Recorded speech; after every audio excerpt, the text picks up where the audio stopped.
আলোচিত দক্ষিণী তারকা বিজয় দেবরকোন্ডা ও রাশ্মিকা মান্দানার মধ্যে প্রেমের গুঞ্জন অনেক দিনের। একসঙ্গে গীতায় গোবিন্দাম, ডিয়ার কমরেডের মতো ছবিতে জুটি বেঁধে অভিনয় করেছেন তারা। বিজয় ও রাশ্মিকার প্রেম নিয়ে অনেক খবর প্রকাশিত হলেও কেউ আনুষ্ঠানিকভাবে প্রেমের কথা স্বীকার করেনি। কিছুদিন আগে তাদের বাগদানের গুঞ্জন শোনা যায়, যা নিয়ে পরে কথা বলেন বিজয় দেবরকোন্ডা। ইউটিউব চ্যানেলে উই আর যুবাকে দেওয়া সাক্ষাৎকারে বিজয়ের সঙ্গে সম্পর্ক নিয়ে বিস্তারিত বলেন রাশ্মিকা। এই সাক্ষাৎকারে বিজয় দেবরকোন্ডাকে বিজু বলে অভিহিত করেন রাশ্মিকা। বিজয় সম্পর্কে অভিনেত্রী বলেন, বিজু ও আমি অনেকটা একসঙ্গে বড় হয়েছি। আমি জীবনে যা করেছি তাতে তার অনেক অবদান আছে।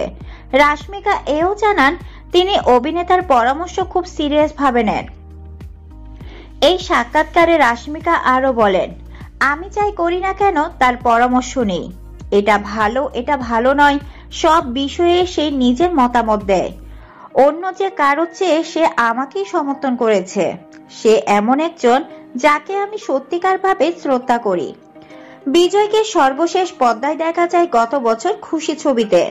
রোমান্টিক ঘরানায় সিনেমাটিতে সামান্তার সঙ্গে জুটি বেঁধেছিলেন বিজয়। ছবিটি বক্স অফিসে হিট হয়। অন্যদিকে গত বছর সুপারহিট এনিমেল ছবিতে দেখা যায় রাশ্মিকাকে। এই ছবিতে রণবীর কাপুরের সঙ্গে জুটি বেঁধেছিলেন তিনি।